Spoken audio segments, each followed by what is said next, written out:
Well, hello, Information Nation. It's your girl, the lady on the go, the lady in the know, Miss Info. You have reached the Information Nation, where knowledge is shared and wisdom exchanged for the betterment of a people. How are you? I know it's been a minute. I have a video ready, sorta, kinda. I want to talk to you about the golden age of radio. I want to talk to you about that because I am probably going to be launching a new podcast sometime closer to the beginning or the middle of Black History Month. So stay tuned. It is about, the freedom that we experienced on air. We were able to express ourselves because you couldn't see us. And a lot of times we felt free in order to express some political beliefs or some outrage. It was pretty interesting as I was reading it. So I'm going to be putting that together shortly. But tonight I want to talk to you about how Black radio in America has shifted and changed, and what we thought might be a Black-owned station was not. One of my favorites, WDAS in Philadelphia, listened to it all my youth, my younger years, all through high school. We were jamming, and I thought it was a Black-owned station. It's never been a Black-owned station. They just played urban music and music that catered to the African-American community. Politics were not on the FM station. FM was music and music only. When you wanted to talk politics and got into community, you went to the AM station. And DAS had an AM station as well. So I want to talk to you a little bit about some of the personalities, radio personalities that came out of the golden age of radio. All right, stay tuned. So, who remembers the golden age of radio? I don't. That was before my time. Let's see. Good old days of radio broadcasts, and that was before the talking box, or what my uncle called the boob tube. As a baby boomer, and we were from 1946 to 1964. That's when baby boomers were born. The golden age of radio was from 1930 to 1940, long before my time. But I do remember my mom and my grandmom talking about Amos and Andy and laughing hysterically. I didn't know who Amos and Andy was. Later on I did. But they were just falling out. During the 1920s and through into the 1940s, there were some weekly Black programming across the nation. At least on a weekly basis, you could hear at least one Black program. Black radio programs thrived during the 1940s. The first Black radio soap opera, which was written by Richard Dunham, and it aired on WJJD in Chicago, was called Here Comes Tomorrow. And it ruffled quite a few feathers. Yeah. It was critically acclaimed all across the nation. And because I think WJJD broadcast syndicated programs, they could hear it in the South. They weren't very happy with these progressive Negroes. So if you remember Amos and Andy, I don't, but Amos and Andy, I think they were always scheming and trying to do something to get ahead. Then there was the Honey Bear, the Skyliners. Raise your hand if you remember any of these, or send me a comment. Destination Freedom, The Ebony Hour, The Beulah Show. That was the misadventures of a maid named Beulah. The Willie Mae Thornton Show, Big Mama Willie Mae Thornton. She was a blues singer and songwriter, so I think her show was probably about music. And then there was the Lawrence Cook Show. Remember any of these? Send me a comment. Let me know if you do. And what was the programming like? What was the storyline? Because I don't know. This is definitely before my time. And I didn't want to go down a rabbit hole and start, pulling them up one by one, trying to get information. Because like I said, I am preparing for a brand new podcast that is going to be tentatively called The Frequency of Freedom. Okay. So, here's something rather interesting. I came across a radio station with the call letters WVON. WVON Radio, the voice of the Negro. It made its debut in April of 1963, and it was originally owned by the Chess brothers. Yeah, Leonard and Phil Chess, the same guys that owned Chess Records. And remember, their music was considered, or their record company was considered one that played race music. During the time that it was owned by the Chess brothers, they assembled a dynamic group of radio personalities, and they were called the Good Guys. They were recognized across the nation as one of the top 3 radio stations in Chicago. WVON became known for political activism and cultural awareness nationwide. In 1977, the station was brought out by Midway Broadcasting. The owners were Wesley South and Purvis Spain.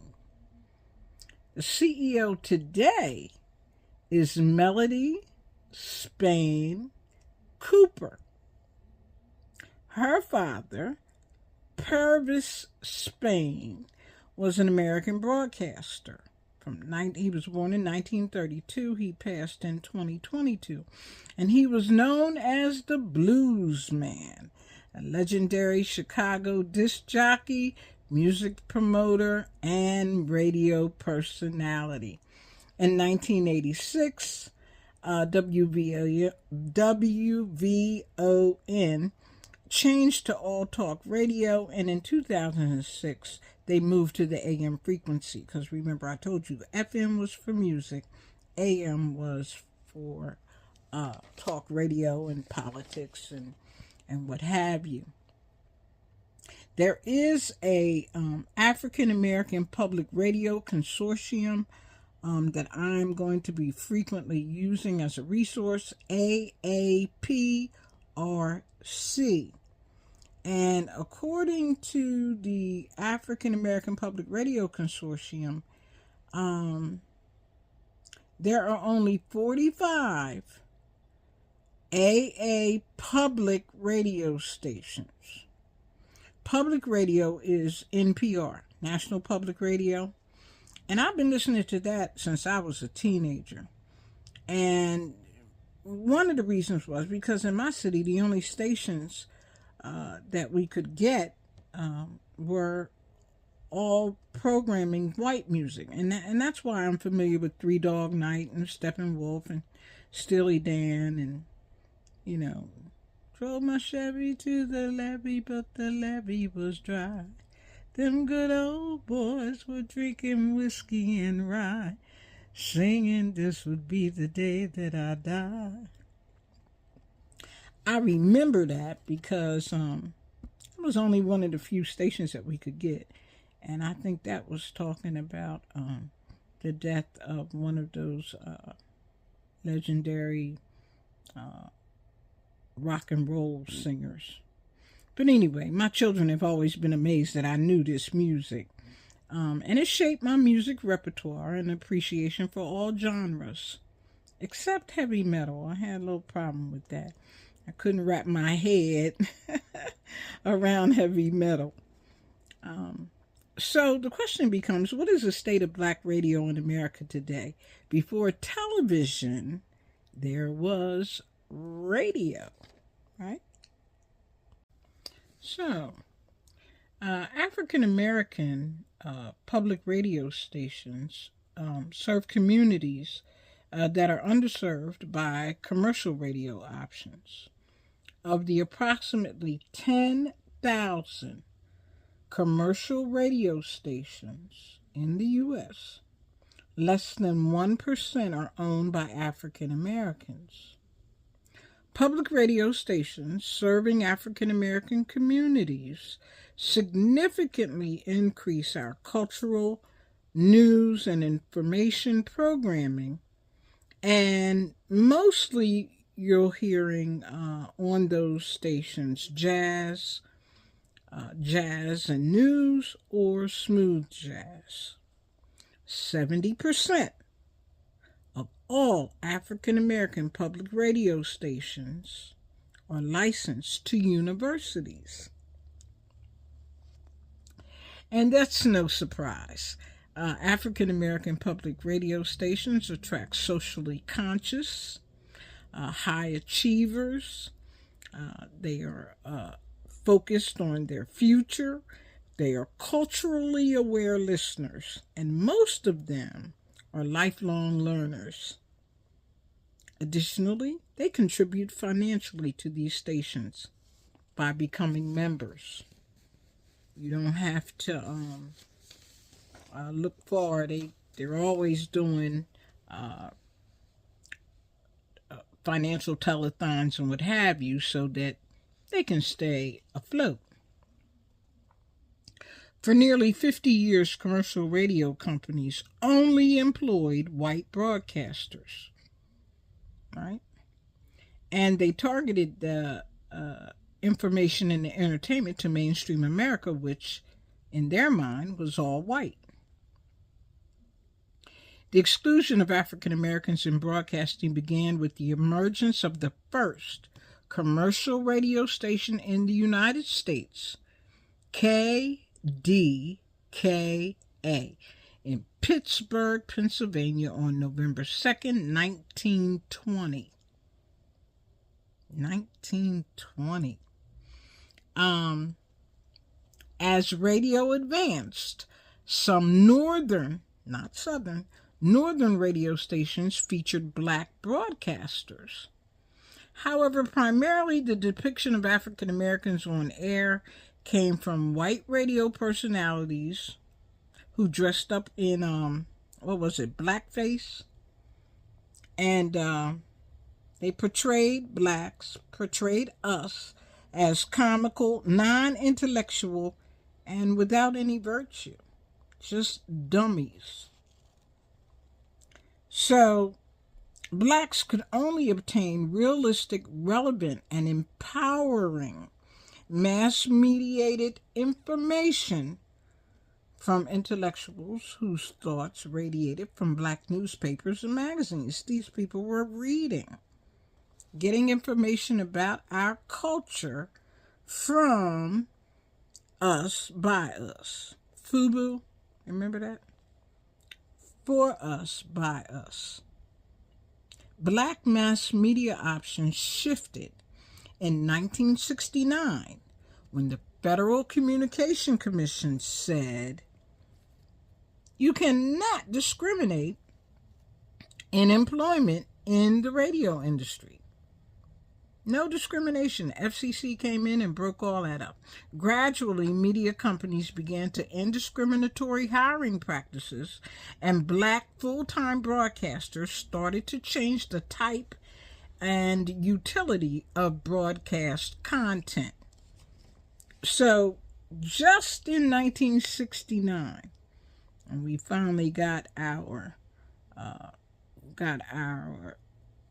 platform to be ourselves and not to be buffoonery, full of buffoonery and clownish foolishness. They began to take us serious, but not until 1969. Wow.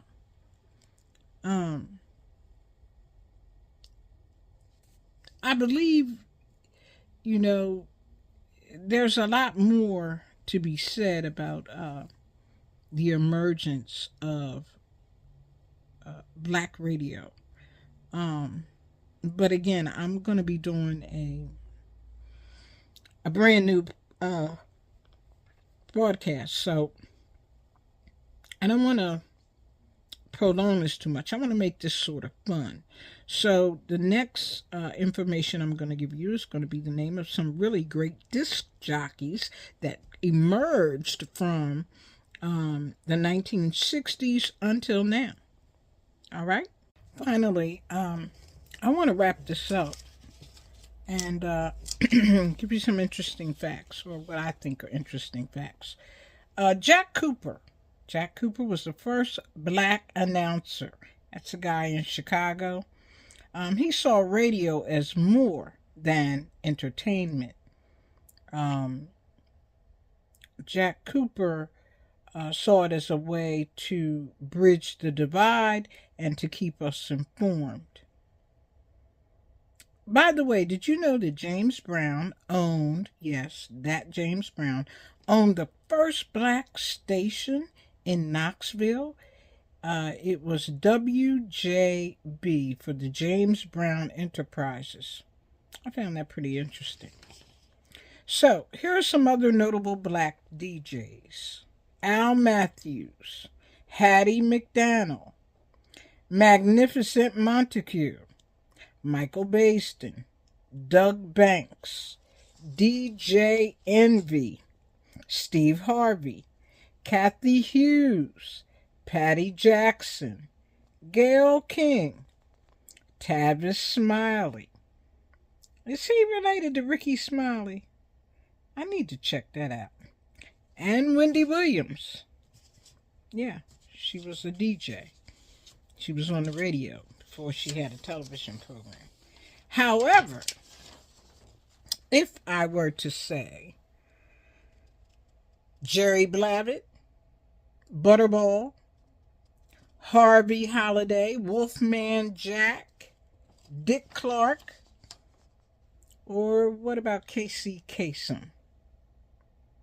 Casey Kasem was the first nationally syndicated DJ to have a top 40 countdown show. Casey Kasem. Yeah. You would probably say, oh yeah, I know them. Oh, I remember them. You see the disparity? Today, there are roughly 220 black-owned stations. That's out of over 15,000 total AM and FM stations. iHeartRadio, which is not black-owned, they had about 1,200 stations at one time. Out of 15,000, one organization owned 1,200. These stations are very much underrepresented in the industry. And these stations provide vital information and resources to the black community. They deserve our respect, gratitude, and support. As of July of 2024, WVOD ceased to exist. Yes, it's gone silent. Let's not let that happen to any more stations. I'll be posting some information on how you can be supportive. Why? Because you don't know what you don't know. Thanks for listening.